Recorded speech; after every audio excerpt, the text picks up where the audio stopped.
Nós estamos naquela sessão do capítulo 2 que vai de 1 a 6. Como bons mineiros, nós estamos comendo pelas beiradas, não é? Igual mingau quente, vai comendo pelas beiradas assim até comer tudo. Já tem umas 3 ou 4 semanas que nós estamos conversando sobre essa passagem e vamos assim gradativamente entendendo o que o Senhor está nos dizendo aqui, ok?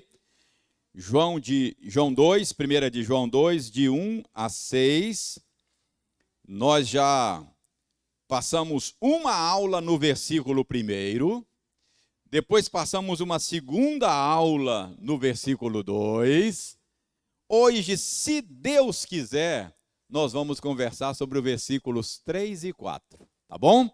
Mas eu vou ler o texto todo de novo, para você refrescar a sua memória. Mantenha a sua Bíblia aberta, ok? E enquanto a gente analisa o sentido dos versos 3 e 4. Eu leio e você acompanha aí silenciosamente. Filhinhos meus, estas coisas vos escrevo para que não pequeis. Se todavia alguém pecar, temos advogado junto ao Pai, Jesus Cristo, o justo.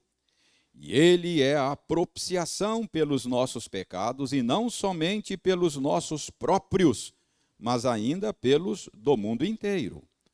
Ora, sabemos que o temos conhecido por isso, se guardamos os seus mandamentos.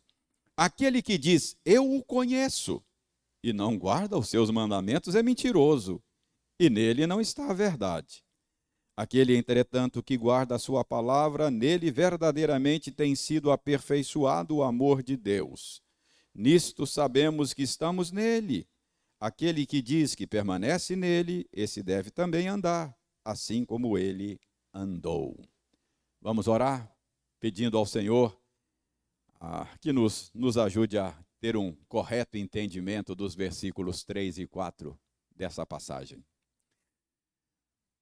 Deus, a tua palavra é lâmpada para os nossos pés. Ela é luz para o nosso caminho. Sem a tua palavra, nós estaremos passando pela vida nas trevas, na ignorância.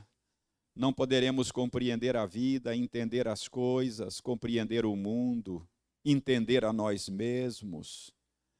Mas a tua palavra nos faz mais sábios do que os nossos mestres. Com ela nós estamos preparados para lidar com os problemas da existência humana. Com ela, certamente, haveremos de trilhar caminhos retos para os nossos pés. Ó Deus, ajuda-nos a compreendermos o sentido desses 2 versículos. E que compreendendo bem o sentido deles, possamos amar-te mais e servir-te melhor. Nós oramos em nome de Jesus. Amém. Você conhece a Deus? Essa é uma pergunta muitíssimo importante. Você conhece a Deus? É sobre isso que os versos 3 e 4 tratam, do conhecimento de Deus. Então, hoje eu quero que você pense sobre isso, se você de fato conhece a Deus.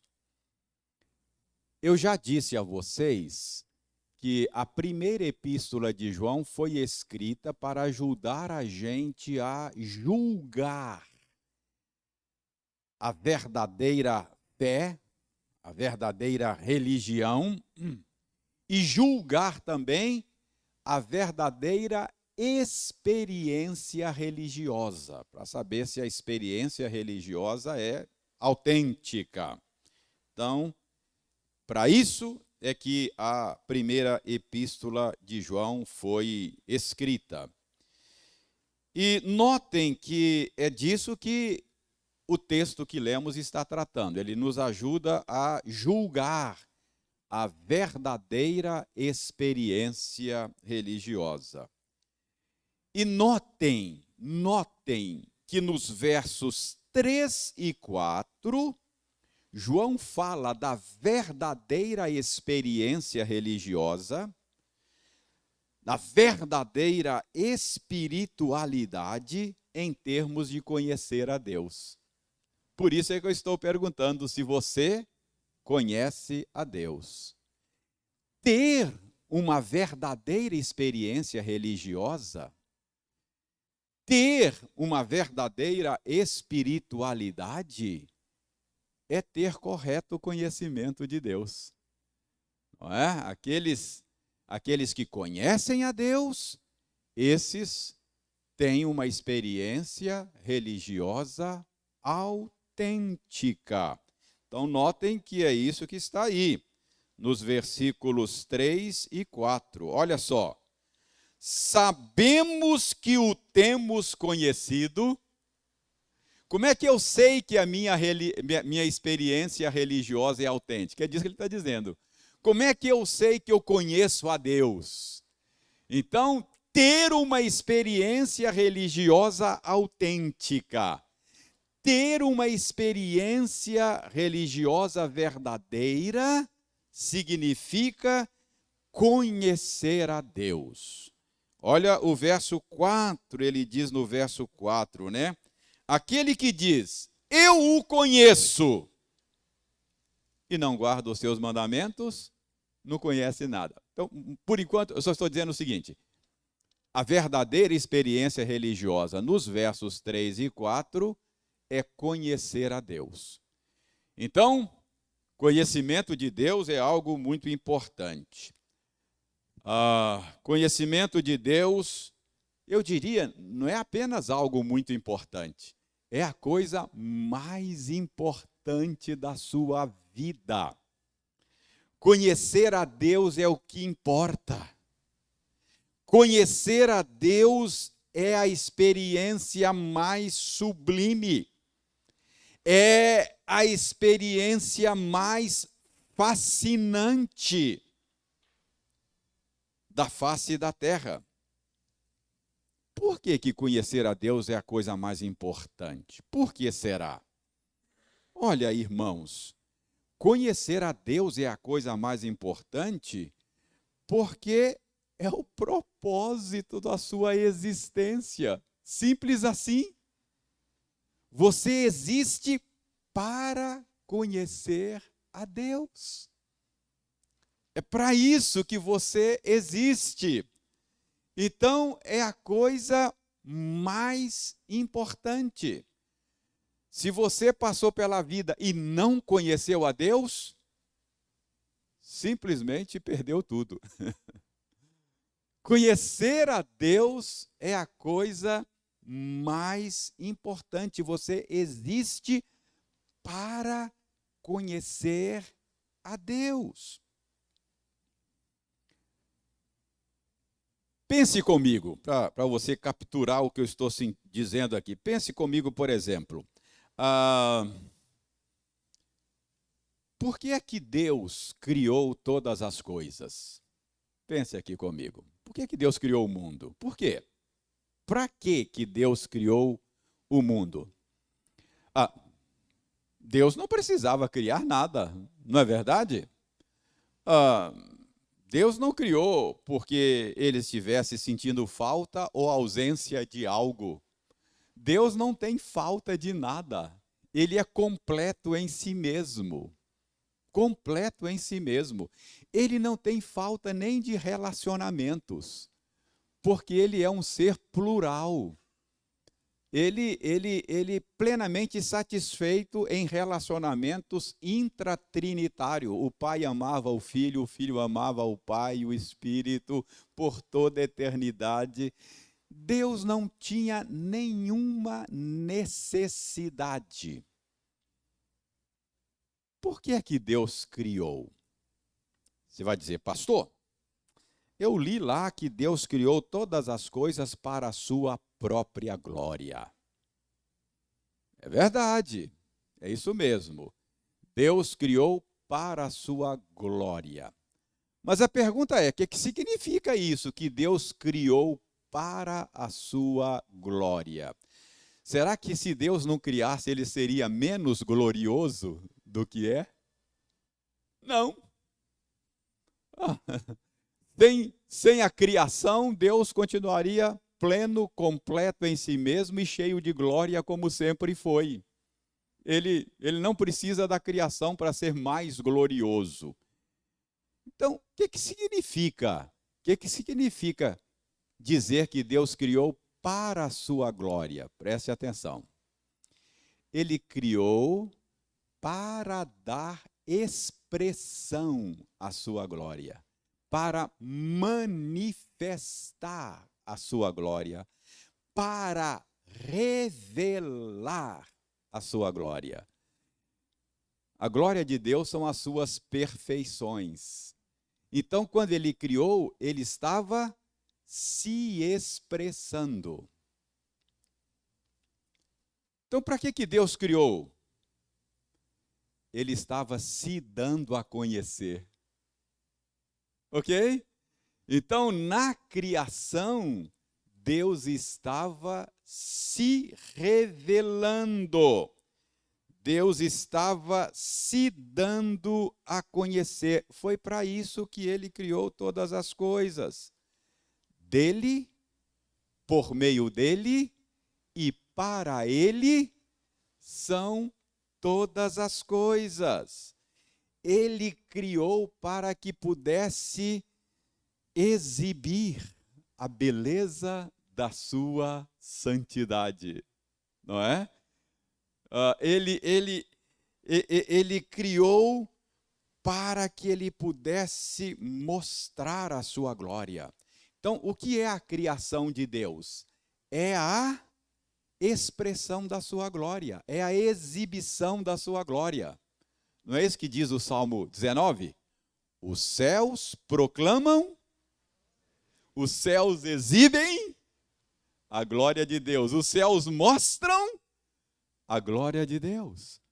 Um dia revela conhecimento a outro dia. Ou seja, Deus criou para revelar conhecimento de si mesmo. Entendeu? Então, o que Deus estava fazendo? Ele estava mostrando, exibindo a sua glória. Mas a pergunta é, exibindo para quem? Mostrando para quem? Não é? Talvez você vai dizer, olha, os seres angelicais, os anjos contemplam a beleza do que Deus está vendo e podem apreciar, não é? A manifestação da glória de Deus. É verdade. Paulo diz que pelo que Deus está fazendo na história por meio da igreja, os principados e potestades podem olhar e apreciar a beleza da glória de Deus na história. Essa exibição da glória de Deus. O mundo é como um palco, um teatro, onde Deus está exibindo a sua glória. Ele é o personagem principal desse enredo. Preste bem atenção. A história e o mundo não é a respeito de nós. É a respeito dele. Dele, por meio dele e para ele são todas as coisas. Quem está no centro do palco é ele, não é você. Tá bom? Você pensa que é você, mas não é você. No centro do palco está ele. Então, preste bem atenção. Deus quer se revelar, se dar a conhecer, e por isso ele criou seres, ele projetou seres que foram programados para serem espectadores dessa manifestação de glória. Deus criou seres humanos à sua imagem e semelhança. Você foi projetado como espectador. Você foi projetado para apreciar esta manifestação da glória e se deleitar nisso. Preste atenção. Você foi criado para conhecer a Deus, para receber esse conhecimento de Deus e para encontrar prazer e alegria nisso. Você é um ser sedento de glória. Você foi projetado para ficar embevecido, para ficar maravilhado diante da manifestação da glória. É isso que o salmista diz, quando o salmista diz que a nossa alma tem sede de Deus. Porque eu fui projetado para isso, para ficar maravilhado, extasiado diante dessa glória.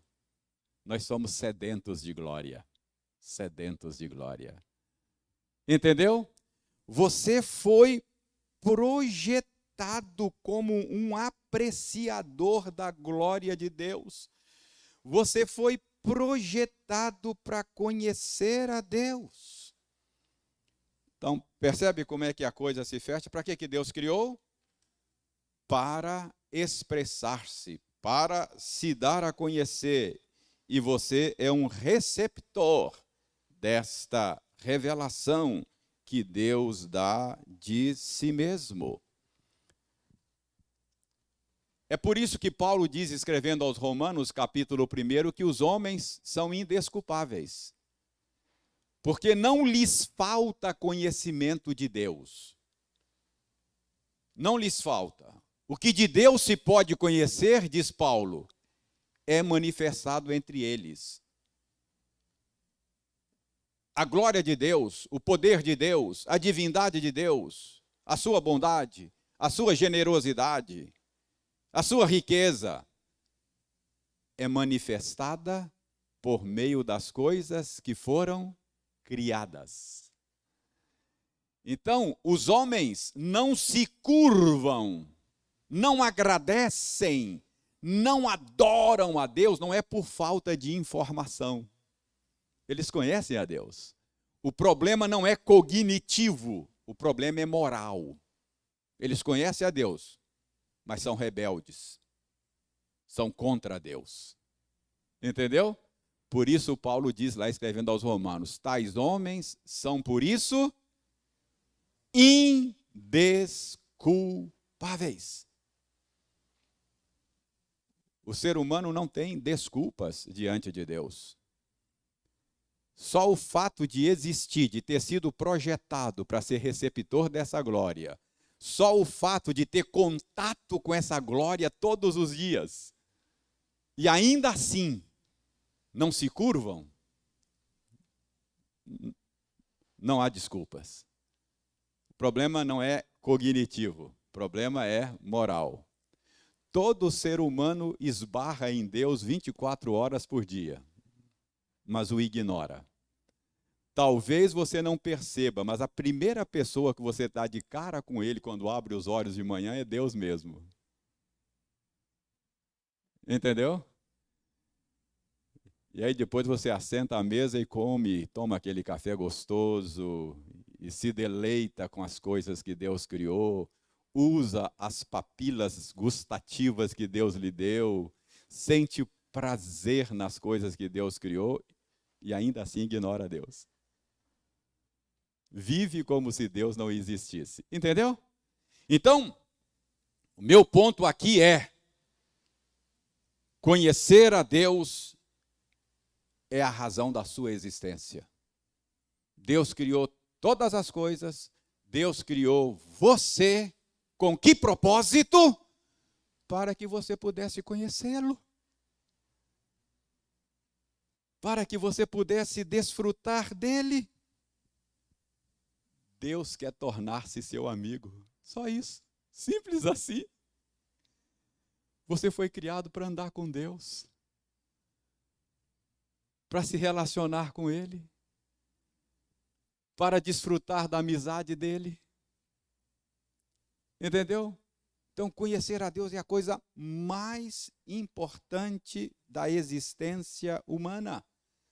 Você foi projetado para andar com Deus, ser parceiro, ser cooperador, imagem dele, refletir no mundo quem ele é, como espelho, refletindo a beleza dele,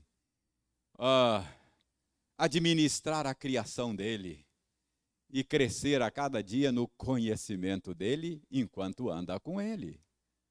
É isso. Qual é a figura desse relacionamento de Deus conosco? É o casamento. O casamento é uma ilustração disso. Você foi feito para conhecer a Deus. Ok? Então, não é difícil você perceber isso na Bíblia. Deus está interessado em ser conhecido. Tudo o que ele faz, ações, palavras, tudo o que ele faz é para se dar a conhecer. Deixe-me mostrar rapidamente só algumas passagens. Tudo, até os julgamentos de Deus é para que ele seja conhecido. Abra sua Bíblia em Ezequiel. Depois, marca com o dedo aí 1 de João, depois a gente volta lá. Eu só estou, por enquanto, eu estou me esforçando para mostrar para você que conhecer a Deus é a coisa mais importante da sua vida. E qual é a razão que eu estou te dando? Que esse é o propósito da sua existência. Você foi feito para isso, tá? Você acha que você foi criado para ganhar dinheiro, ter sucesso, ter prazeres, não é? Para isso que você acha que você existe, né? É isso que te move, né? Mas não é isso, não. Viajou na maionese, você não existe para isso. Você existe para conhecer a Deus. É para isso que você existe, ok? Se você não entendeu isso, você não sabe nem para que você existe. Você não se conhece, não sabe quem você é, ok? Então, vai lá. Ezequiel 6, quer ver? Aqui Deus está, em Ezequiel 6, Deus está anunciando que vai punir o seu povo por causa da idolatria dele. Deus está irado e ele vai manifestar a sua indignação, o seu juízo. Mas até nisso, qual é o propósito? Olha o verso 7. Os mortos à espada cairão no meio de vós. Ou seja, Deus vai julgar o seu povo e vai visitar o seu povo com juízo. Agora, veja a razão, final do verso 7. Para que saibais que eu sou o Senhor. Para que Deus vai punir o seu povo? Para que o seu povo possa conhecê-lo. Para que vocês saibam quem sou eu. Para que vocês saibam que eu sou Deus, o Senhor. Até aí, Deus quer ser conhecido. Olha o verso 13. Então, quando eu visitar vocês com julgamento, então, o que vai acontecer? Sabereis que eu sou o Senhor. Quando os seus mortos à espada jazerem no meio dos seus ídolos, em redor dos seus altares, em todo o outeiro alto, em todos os cumes dos montes, e debaixo de toda a árvore frondosa, debaixo de todo o carvalho espesso, lugares onde ofereciam suave perfume a todos os seus ídolos. Deus está dizendo, eu vou visitar vocês, eu vou acabar com essa idolatria de vocês aí, vou punir vocês, vou castigar vocês, e vocês vão me conhecer. Percebe? É isso que está dizendo aí. Ó. Então sabereis que eu sou o Senhor. Olha o verso 14. Estenderei a mão sobre eles e farei a terra tornar-se desolada. Desolada desde o deserto até Ribla, em todas as suas habitações. E o resultado é, saberão que eu sou o Senhor. Então, até no seu juízo, Deus está se dando a conhecer. Capítulo 7, olha o verso 4. Os meus olhos não te pouparão, nem terei piedade, mas porei sobre ti os teus caminhos e as tuas abominações estarão no meio de ti. Sabereis que eu sou o Senhor. Então, repetidas vezes, Deus diz: olha, eu vou castigar vocês. Eu vou colocar fim nessa idolatria de vocês, para que vocês me conheçam, para que vocês saibam quem sou eu. Percebe? Então, Deus quer ser conhecido. Você se lembra como é que o Senhor Jesus definiu vida eterna, não é? O que é vida eterna? Abra João, Evangelho de João. Lá no capítulo 17, aquela oração sacerdotal do Senhor Jesus. João 17. Vejam lá. João 17, 2. Assim como lhe conferiste autoridade sobre a terra, a fim de que ele conceda a vida eterna a todos que lhe desse. Então veja bem, Jesus está orando e dizendo: olha, o Senhor Pai, concedeu ao seu Filho, que sou eu, a autoridade sobre a terra. Para quê? Qual é a missão de Jesus? Conceder vida eterna aos eleitos de Deus, aqueles que Deus lhe deu. Então Jesus Cristo veio com que missão? Conceder vida eterna. E como é que Jesus faz isso? Olha o verso 3. E a vida eterna é esta: que te conheçam a ti, o único Deus verdadeiro, e a Jesus Cristo a quem enviaste. Vida eterna é conhecer a Deus. Você recebe vida por meio do conhecimento de Deus. Você tem vida por meio de conhecer a Deus. E como é que você conhece a Deus?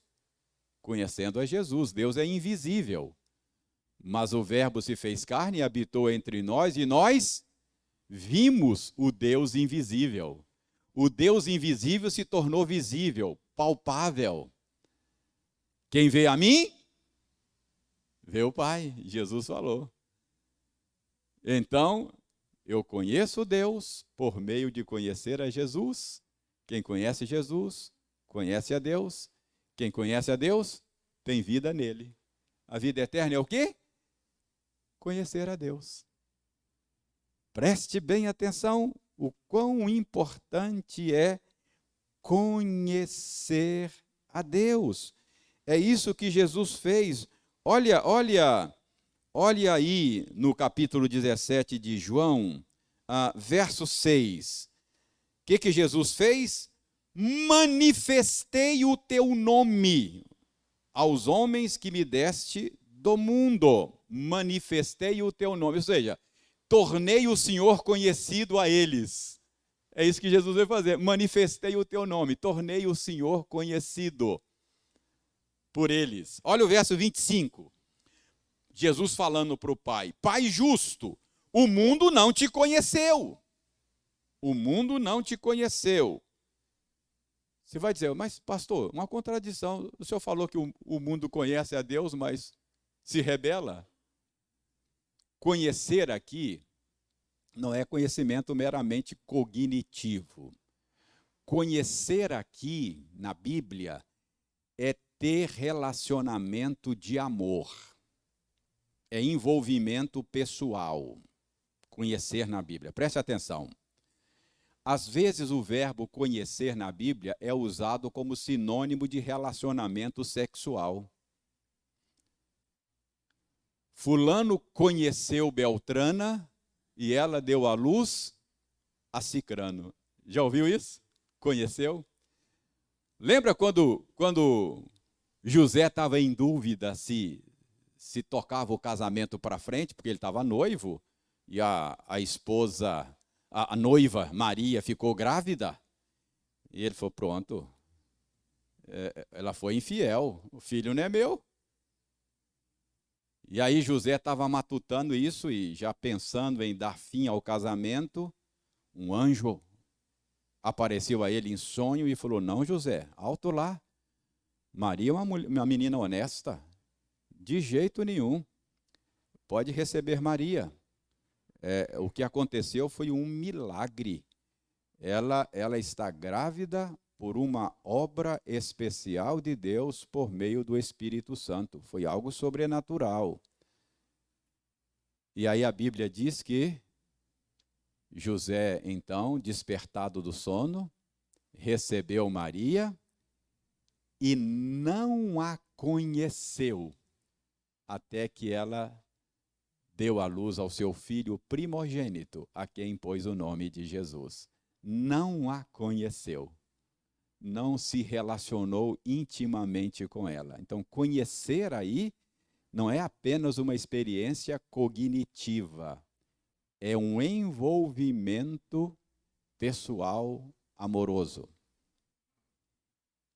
Jesus diz assim, que no dia do julgamento, falsos mestres, falsos profetas, vão dizer para ele assim: Senhor, em teu nome nós expelimos demônios, em teu nome nós curamos enfermidades. E Jesus disse que vai dizer para eles assim: apartai-vos de mim, vós os que praticais a iniquidade. Eu nunca vos conheci. Será que Jesus está dizendo que não tinha informação sobre eles? Tanto tinha que sabe que era falso, né? Tanto tinha que está rejeitando. Jesus sabia da falsidade deles. Nunca vos conheci não significa que Jesus não tivesse informações, não sabia deles. Ou seja, eu nunca tive nenhum relacionamento com vocês. Vai caçar sua turma é outra. É isso que Jesus está dizendo, vai caçar sua turma. Você não é dos meus. Percebe? Nunca vos conheci. Então, voltando aqui, verso 25 de João 17. Pai justo, o mundo não te conheceu. Eu, porém, te conheci. Jesus conhece o Pai, desde toda a eternidade. Ele e o Pai somos um. E também estes compreenderam que tu me enviaste, estes os teus eleitos. Verso 26. O que Jesus fez? Eu lhes fiz conhecer o teu nome, e ainda o farei conhecer, a fim de que o amor com que me amaste esteja neles e eu neles esteja. Pai, eu sempre te conheci. Sempre estive num relacionamento de amor contigo por toda a eternidade.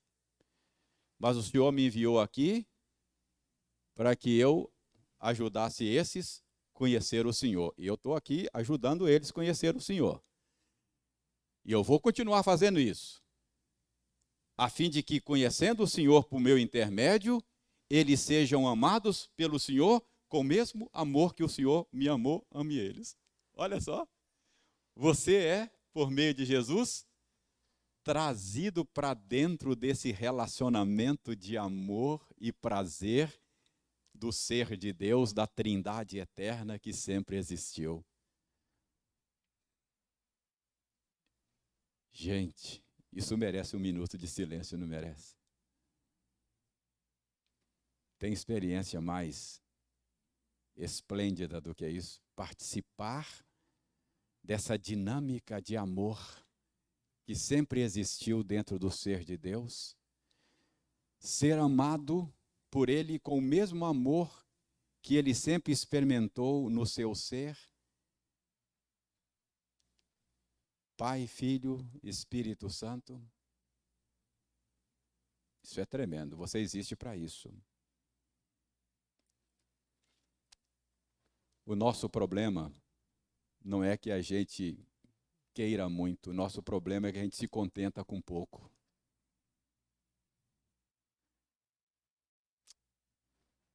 Se Deus me der férias na praia todo ano, já está bom, não quer mais nada não. A gente se contenta com coisa que traça e ferrugem, corrói. Deus quer dar a você mais do que férias na praia. Deus quer dar a você a experiência de ser introduzido para dentro do ser dele e participar disso.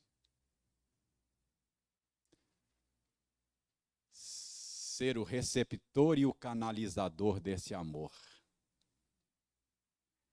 Ser amado como filho dele, ser amante como filho dele. Isso é tremendo. Para isso que você existe.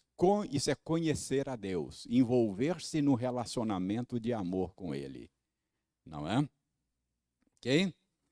E veja bem, talvez você não tenha ainda prestado atenção num verso que eu coloquei aqui desde que cheguei no nosso boletim. O que diz aí no nosso boletim? No início aqui na capa, ó, Daniel 11:32. Daniel 11:32, lembra? Vou ler aqui no boletim, ó, depois você leia. Primeira capa do boletim. O povo que conhece ao seu Deus se tornará forte e ativo. Essa é a minha visão para a nossa igreja. Eu quero que vocês sejam um povo que conhece a Deus. Porque o conhecimento do Senhor vai fazer de nós um povo forte e ativo. Povo que conhece o seu Deus se tornará forte e ativo, não é? Não é à toa que a Bíblia manda crescer no conhecimento do Senhor. Minha aula foi quase toda embora só com o primeiro ponto.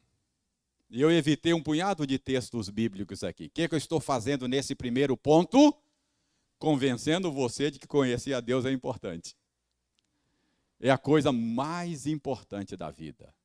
É o que interessa. Por que eu estou fazendo isso? Porque João, no verso 3 e 4 do capítulo 2, define a verdadeira espiritualidade como conhecer a Deus. Ok? Então, esse deve ser o anelo da sua alma, conhecer a Deus. Agora, a pergunta é, bom, deixa a importância do conhecimento de Deus, passemos para frente. Deixa não, continua importante, tá? Mas passemos para frente, senão a gente não sai do lugar. O segundo ponto da minha aula hoje, além de mostrar primeiro a importância, eu quero mostrar para vocês a natureza desse conhecimento. Você já sabe que é importante, né? Agora a pergunta é, o que significa conhecer a Deus? Bom, eu sei que é importante, então eu quero isso. O que significa conhecer a Deus? Esse é o segundo ponto da nossa aula. Irmãos, quando nós falamos em conhecer, normalmente a nossa tendência é pensar em conhecimento como uma experiência cognitiva.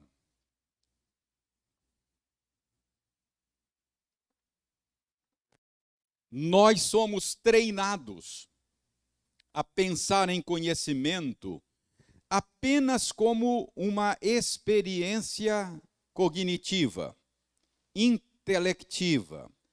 A gente sempre pensa no intelecto, não é? Quando a gente fala de conhecimento. Sempre pensa no intelecto. Essa é a nossa tendência. Mas conhecer a Deus não é uma experiência meramente cognitiva. Não é uma experiência meramente intelectual. Conhecer a Deus, preste atenção, Deus não é um objeto. Ele não é uma coisa que você pega, leva para o laboratório, submete a estudos, análises, experiências e tira conclusões sobre ele. Não é assim. Conhecimento de Deus não é assim. Ele não se torna objeto de estudos. Há duas questões aí. Primeiro, ele é ser pessoal. Deus é pessoa. Deus é pessoa. Conhecimento de Deus é de natureza relacional. Tá bom? Então, você conhece uma pessoa se relacionando com ela. É assim que se conhece pessoa. você depende da pessoa, não é? Para você conhecer a pessoa, ela precisa se dar a conhecer, ela precisa se revelar. Senão, não rola, não é? Precisa transparência. A gente, às vezes, se oculta mais do que se revela, não é? Nos relacionamentos. Por isso que a gente, às vezes, se surpreende um com o outro, né? E eu que pensei que te conhecia. Então, envolve relacionamento, conhecer a Deus. E outro agravante. Eu estou falando aqui de conhecer pessoas do mesmo nível, né? Nós somos do mesmo nível, mas com Deus é diferente. Deus é um ser transcendente, maior do que nós. Nós somos seres temporais. Então, isso também é outro problema. Pensavas que eu era teu igual? Ó, profundidade da mente de Deus! Quem pode conhecer essa mente? Não é assim que a Bíblia fala? Os meus caminhos não são os vossos caminhos. Os meus pensamentos são mais altos do que os seus pensamentos. Então, como é que eu conheço esse ser? Não é? Pessoal e elevadíssimo, acima do que eu posso alcançar. Então, quando a gente fala de conhecer a Deus, a gente não está falando de uma experiência meramente cognitiva. É claro que o intelecto está envolvido nessa experiência. Conhecer a Deus implica saber coisas a respeito dele, implica. Mas não é só saber coisas a respeito dele. Você pode ter um conhecimento conceitual de Deus e não conhecer Deus. Você pode conhecer sobre Deus e não conhecer Deus. Você pode ter conceitos elaborados, bem arranjados, formatado, mas você só sabe conceitos, não conhece a pessoa. Conceitos são importantes, mas são como andaimes. Ele não é o prédio, é uma ferramenta para você acessar o prédio. Entendeu? É um andaime. O conhecimento, ele é importante. Conhecer a Deus, Deus se revelou de maneira proposicional. Você tem proposições. E a gente faz teologia, estuda a Bíblia. O que eu estou fazendo aqui? Eu estou elaborando conceitos, isso tudo é importante. Mas você pode sair daqui sem nenhum contato com a pessoa a respeito de quem eu estou falando. Você pode ouvir o meu sermão, sair com tudo assim, arranjadinho. Hoje eu conheci mais. Conheceu conceitos. A pergunta é, você teve um contato pessoal com aquela pessoa a respeito de quem eu falei? Percebe? São duas coisas distintas. É importante conhecer, saber coisas. Seria estranho, por exemplo, se um rapaz chegasse para você e dissesse assim, olha, estou amando, agora eu encontrei o amor da minha vida. Agora sim, acho que encontrei o amor da minha vida. Aí você pergunta, rapaz, que joia. Como é que é o nome dela? Bom, o nome dela eu não sei bem, mas eu estou amando. Ela é sensacional. É a pessoa dos meus sonhos e tal. Mas onde ela mora? Bom, onde ela mora não importa. Só importa que... Você fala, mas está meio estranho esse negócio aí, não é verdade? Então, não basta... Tem muita gente que fala, não, basta você ter fé. O importante é ter fé, não é? O importante é amar, não é? Mas espera aí, você tem que saber coisas a respeito, não é? como crerão naquele de quem nada ouviram? Se você não sabe nada a respeito, esse relacionamento é meio estranho. Mas não pode ser só isso, percebe? O que eu estou dizendo é que conhecer a Deus é saber coisas sobre Ele, mas é mais do que isso. Não é? Até porque você pode ter conhecimento sobre Deus divorciado do conhecimento de Deus. Entendeu? E quando se tem conhecimento sobre Deus e não tem conhecimento de Deus, isso é um perigo. Pode ser um problema. Abra sua Bíblia em 1 Coríntios. Vou te mostrar o problema de se ter conhecimento sobre Deus, o perigo, sem conhecimento de Deus.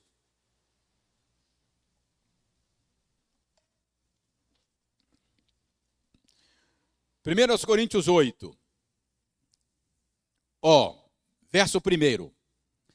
No que se refere às coisas sacrificadas a ídolos, reconhecemos que todos somos senhores do saber. O saber ensoberbece, mas o amor edifica. Se alguém julga saber alguma coisa, com efeito, não aprendeu ainda como convém saber. Olha só o que Paulo está dizendo aí.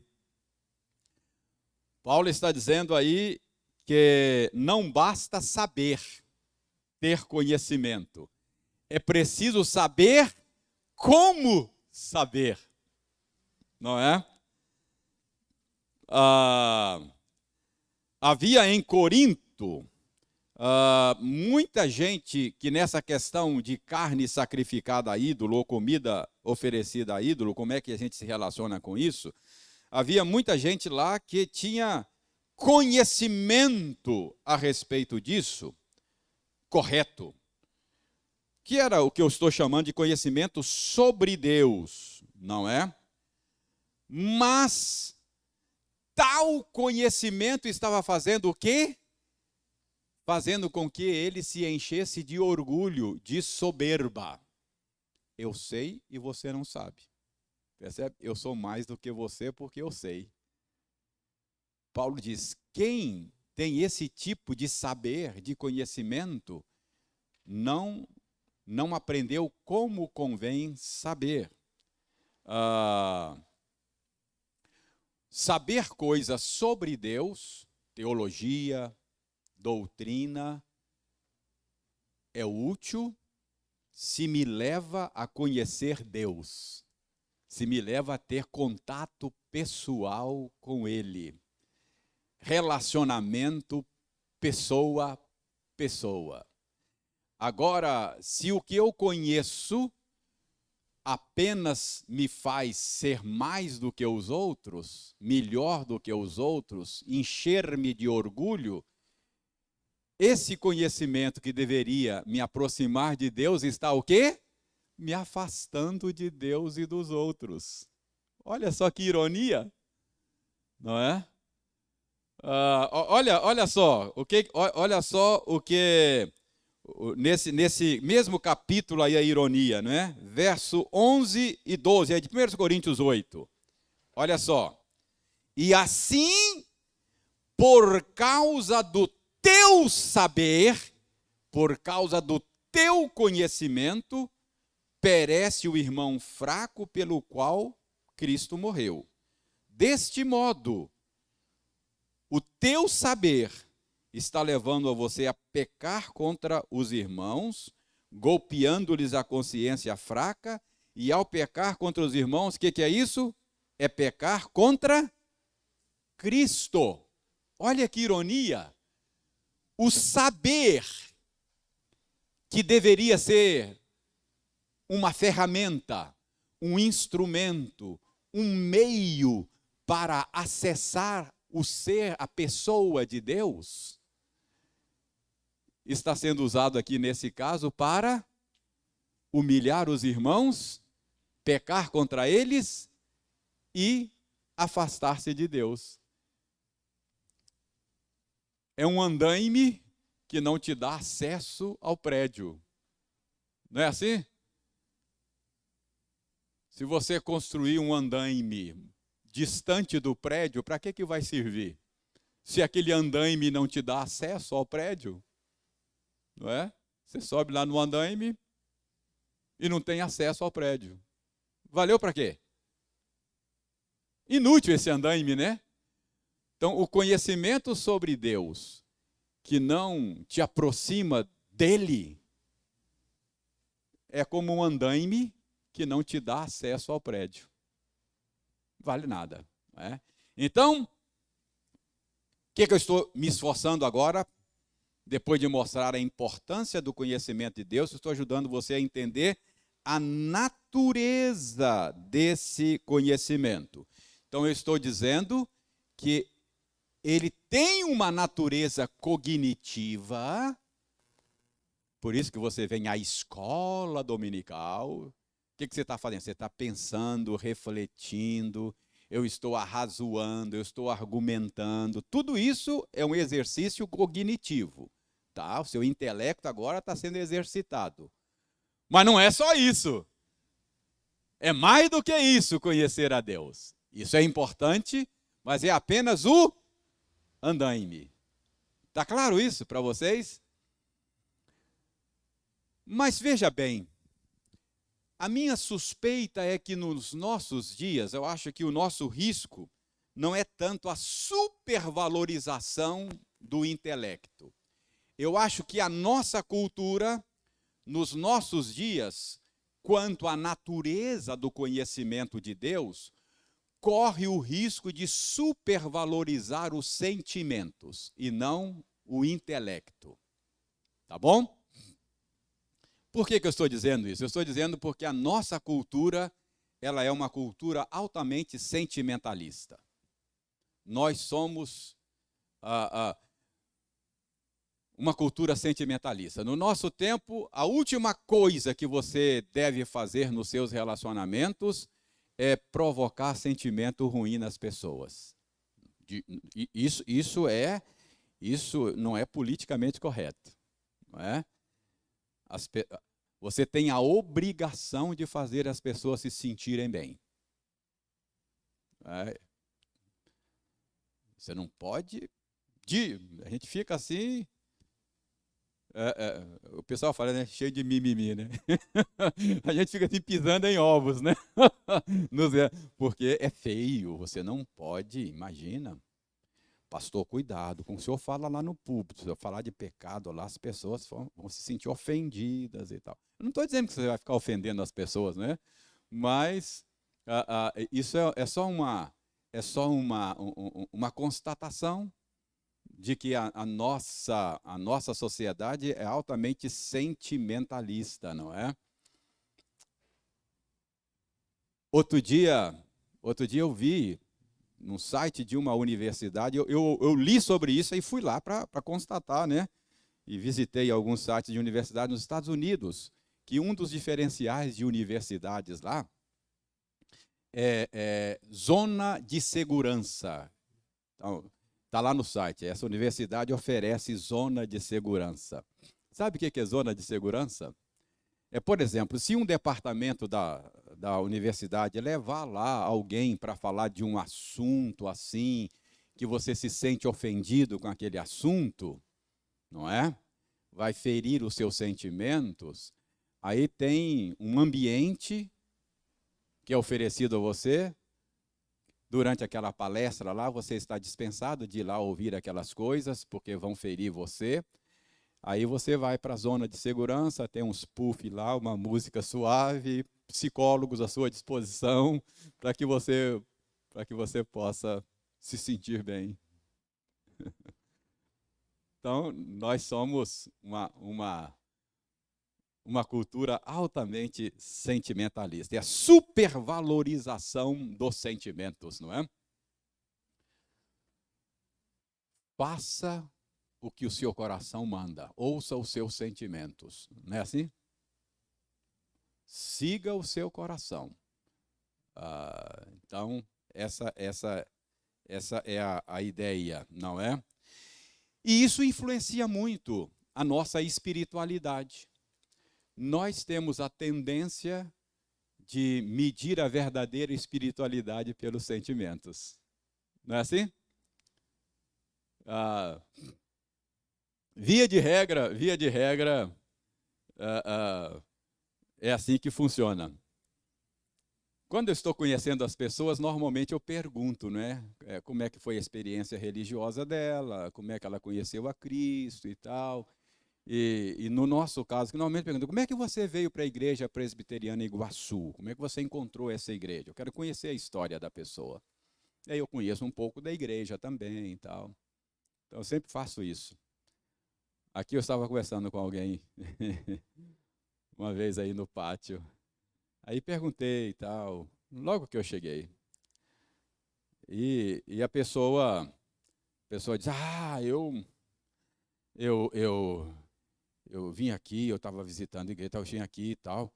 E aí eu me senti bem aqui, sabe, pastor? Eu me senti tão bem aqui e tal, etc.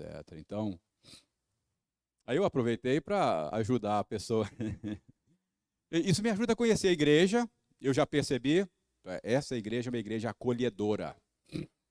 Ela acolhe bem as pessoas. Isso é bom, isso é bom.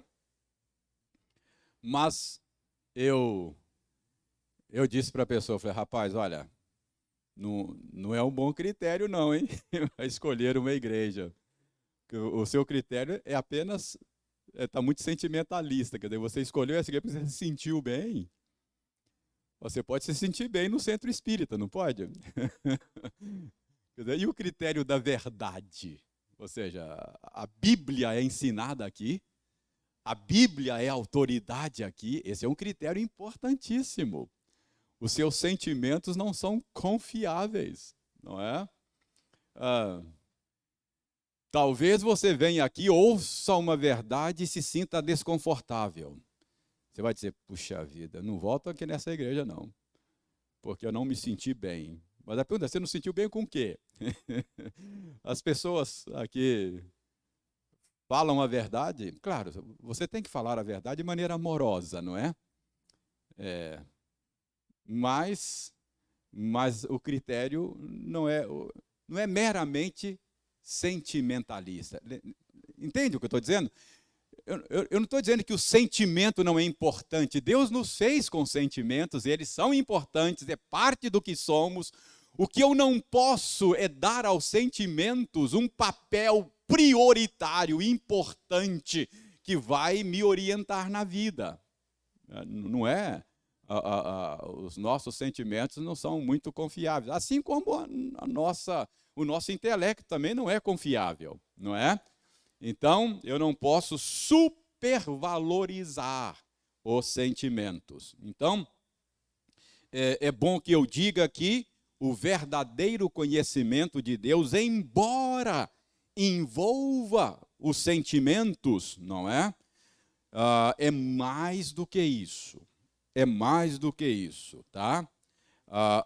Tem uma dimensão cognitiva, tem uma dimensão afetiva, os sentimentos são tocados, não é? Não tem nenhum problema. A minha preocupação é a gente dar uma ênfase exagerada aos sentimentos, e aí a gente começa a funcionar com base nisso, né? De maneira intencional, deliberada. Aí a gente quer criar uma atmosfera emocional. Aí a gente cria, né? Quer dizer, as músicas são direcionadas e executadas de maneira deliberada para promover, para tocar os sentimentos, a atmosfera. Aí você põe jogo de luz, aí se você puder colocar assim um gelo seco, assim uma fumaça de gelo seco. Se você quiser queimar um incenso também, fica melhor, aí cria assim uma atmosfera, não é? Para tocar os sentimentos. Aí quando os sentimentos são tocados, culto abençoado, hoje foi uma bênção, não é? Porque eu senti coisas. É claro que você sente, os seus sentimentos estão envolvidos na sua relação com Deus. O que eu estou dizendo é que você não deve fabricar isso de maneira artificial. Entendeu? Eu prego a verdade de Deus e eu preciso ser fiel a Ele enquanto eu prego e ensino. E eu sei que eu vou tocar os sentimentos das pessoas. Sei que eu vou provocar em vocês, estou provocando agora uma série de sentimentos. Estou provocando. Alguns agradáveis, outros desagradáveis. Tem gente aqui que está gostando da aula, tem gente que está com raiva de mim. Eu sei que tudo isso está acontecendo. Vocês são seres que têm sentimentos. Eu sei que eu estou tocando o sentimento de vocês. O que eu não devo é estar preocupado em provocar sentimentos agradáveis em vocês e evitar desconforto. Eu não quero... não é essa a minha preocupação. Se vocês tiverem os sentimentos tocados por Deus, que bom, graças a Deus. Se vocês chegarem a lágrima e chorar, não tem, fica com vergonha, pode chorar, não tem problema não. Não é? Entendeu qual é o meu ponto aqui? Conhecimento de Deus não é apenas sentimentos. Você fala, você conhece a Deus? Eu conheço, eu sinto, eu tenho calafrios, isso não é necessariamente a verdadeira espiritualidade, o verdadeiro conhecimento de Deus. Até porque isso é parte do nosso perfil psicológico, né? Por uma série de razões, tem gente mais emotivas, outros menos emotivos, não é? Gente mais chorona, outros menos chorões, não é? É assim, nós somos resultado de um punhado de experiências, a nossa criação, a nossa educação. Nós somos seres orgânicos, né?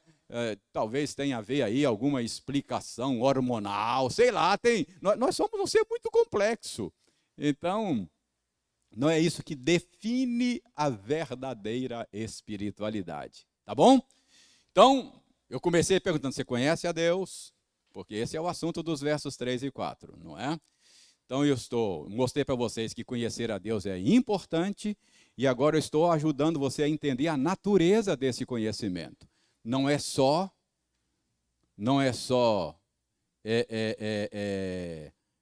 conhecimento, uma experiência de natureza cognitiva, não é só uma experiência afetiva, embora tudo isso esteja envolvido, mas notem aí agora como é que João diz, 1 de João 2, 3, 4, deixa eu voltar aqui, 1 de João 2, 3, 4, como é que João diz aí que em que resulta o verdadeiro conhecimento de Deus? Veja bem.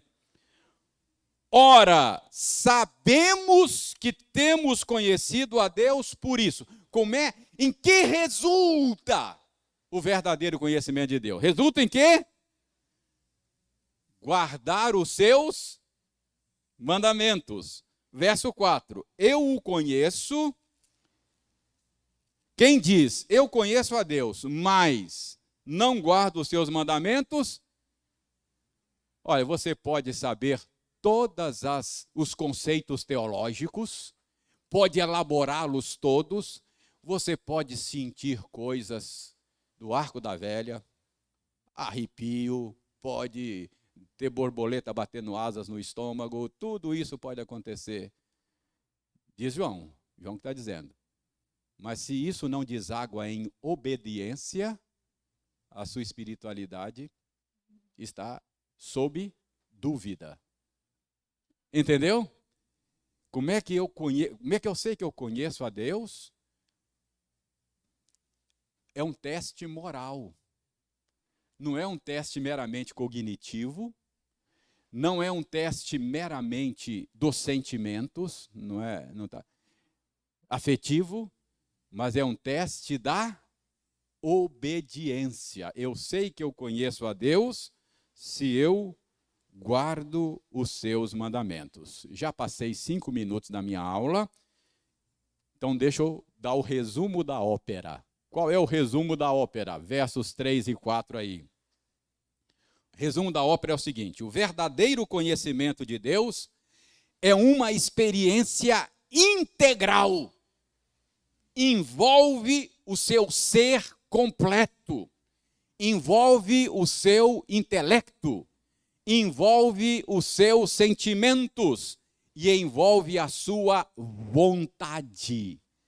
É um conhecimento de natureza intelectiva, é um conhecimento de natureza afetiva e é um conhecimento de natureza volitiva. A sua vontade está envolvida.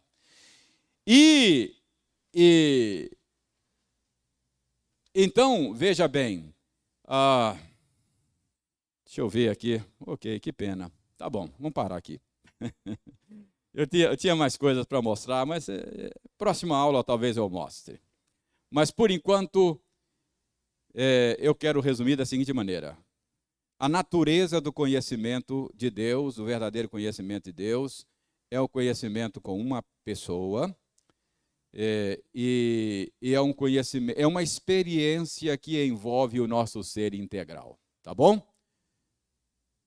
Intelecto, afetos e vontade. A verdadeira espiritualidade é conhecer a Deus. E ela deságua na obediência. Ok? Próxima aula a gente caminha um pouquinho mais nos versos 3 e 4. Tem coisas aqui que eu gostaria de falar para vocês, mas o tempo esgotou. Mas por enquanto eu acho que você já vai sair daqui hoje entendendo que conhecer a Deus é importante e entendendo qual é a natureza desse conhecimento. Tá bom assim? Vamos cortar aqui e aí a gente retoma ainda versos 3 e 4. Está vendo quantas coisas no verso 3 e 4? Você agora sabe que você existe para conhecer a Deus e você sabe o que significa isso.